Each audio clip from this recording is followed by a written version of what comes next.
Hello' everyone, welcome to my YouTube channel Jobsui Assam. আপোনালোকে যিহেতু জানেই যে এডিআৰই 2.0 বিভিন্ন ডিপাৰ্টমেণ্টৰ ডকুমেণ্ট ভেৰিফিকেশ্যন চলি আছে আৰু তাৰে কিছুমান ডিপাৰ্টমেণ্টৰ অলৰেডি ডকুমেণ্ট ভেৰিফিকেশ্যন হৈ গৈছে আৰু কিছুমান ডিপাৰ্টমেণ্টৰ আপকামিং ডেজত হ'ব লগাও আছে বাৰু। চ' যিহেতু মই এডিআৰই 2.0 ক্লিয়াৰ কৰিছোঁ আৰু মোৰ ডিপাৰ্টমেণ্ট এলটেড হৈছে, মোৰ ডিপাৰ্টমেণ্টটো হৈছে জুডিচিয়েল ডিপাৰ্টমেণ্ট। জুডিচিয়েল ডিপাৰ্টমেণ্টৰ যি ডকুমেণ্ট ভেৰিফিকেশ্যন হৈছিলে তাৰে এক্সপিৰিয়েঞ্চৰ বিষয়ে এই ভিডিঅ'টোত ক'ম যে আমাৰ কি ডকুমেণ্টছ বিচাৰিছিলে ডকুমেণ্ট ভেৰিফিকেশ্যনত আৰু জইনিঙত আমাক কি ডকুমেণ্টছ লৈ যাব কৈছে তাৰে বিষয়ে ক'ম। চ' জুডিচিয়েল ডিপাৰ্টমেণ্টৰ যি ডকুমেণ্ট ভেৰিফিকেশ্যন আছিলে তাৰ কাৰণে আমাক মাতিছিলে 13 নৱেম্বৰ মানে যোৱাকালি 11 AM আমাক জনতা ভৱনত মাতিছিলে। জনতা ভৱনৰ যি জুডিচিয়েল ডিপাৰ্টমেণ্ট আছে তাতে আমাৰ ডকুমেণ্ট ভেৰিফিকেশ্যনটো হৈছিলে।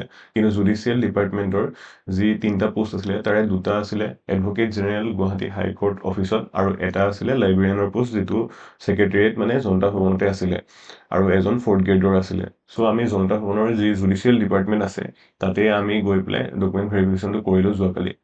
দেন আমাক এজনকৈ মাতি প্ৰথমতে যি এপ্লিকেশ্যন ফৰ্মখন আছিলে সেইখন বিচাৰিলে, যি আমি অনলাইন এপ্লাই কৰা টাইমত ডাউনলোড কৰি থৈছিলোঁ।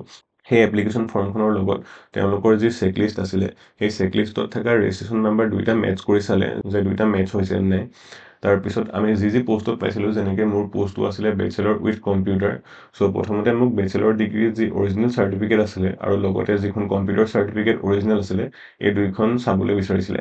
এজ প্ৰুফৰ কাৰণে HSLC যি এডমিট কাৰ্ড আছিলে সেইখন বিচাৰিলে। তাৰপিছতে HSLC চাৰ্টিফিকেট বিচাৰিলে। তাৰপিছত ID প্ৰুফ এখন বিচাৰিলে, যেনেকৈ আধাৰ কাৰ্ড বা পান কাৰ্ড। চ' আধাৰ কাৰ্ডখন দিলোঁ আৰু এখন ফটো বিচাৰিছিলে। চ' ফটো দিলোঁ। এই চেক কৰা ডকুমেণ্টছখিনিৰ ফটোকপি চেল্ফ এটেষ্টেড তেওঁলোকে ৰাখি থৈছে আৰু যিখন চেকলিষ্ট আছিলে তেওঁলোকৰ আমাৰ ডকুমেণ্টছখিনি পাইছে নাই সেই চেকলিষ্টখনত আমাক চাইন এটা কৰিব দিছিলে আৰু। চ' আমাৰ যিহেতু ডিপাৰ্টমেণ্টত এফিডেভিট বা আণ্ডাৰটেকিং বিচৰা নাছিলে, কিছুমান ডিপাৰ্টমেণ্টত বিচাৰিছে বাৰু এফিডেভিট বা আণ্ডাৰটেকিং। চ' আমাৰতো সেইবিলাক বিচৰা নাছিলে বাৰু। কিন্তু আমাক এখন ফৰ্ম দি দিছে, মানে এখন ফৰ্মেট দি দিছে যিখনৰ বেছ কৰি পেলাই এখন এফিডেভিট জইনিঙৰ টাইমত বনাই নিব লাগিব বুলি কৈছে আৰু ফোন নাম্বাৰটো ৰাখি থৈছে আমাৰ। যদি কিবা থাকে তেওঁলোকে ফোন কৰি কৈ দিম বুলি কৈছে। চ' জইনিঙৰ টাইমত আমাক কি ডকুমেণ্টছ লাগে সেইটো জানেই আৰু। সেয়া আমাক লাগিব এপইণ্টমেণ্ট লেটাৰখন, চ' ৰিজাল্টৰ PDF লাগিব, আমাক কোৰ্ট এফিডেভিট লাগিব, চ' জইনিং লেটাৰখন লাগিব, তাৰপিছতে পেঞ্চন আণ্ডাৰটেকিং লাগিব, মানে NPS আণ্ডাৰটেকিং লাগিব, তাৰপিছতে মেডিকেল ফিটনেছ চাৰ্টিফিকেটখন লাগিব, তাৰপিছতে undertaking for small family norms সেইখন লাগিব, তাৰপিছতে অৰুণোদয় আণ্ডাৰটেকিং লাগিব আৰু বেংক পাছবুক লাগিব আৰু বাকী যি ডকুমেণ্টছ থাকে সেইবিলাকৰ ফটোকপি হয় সেইখিনি লাগিব আমাক।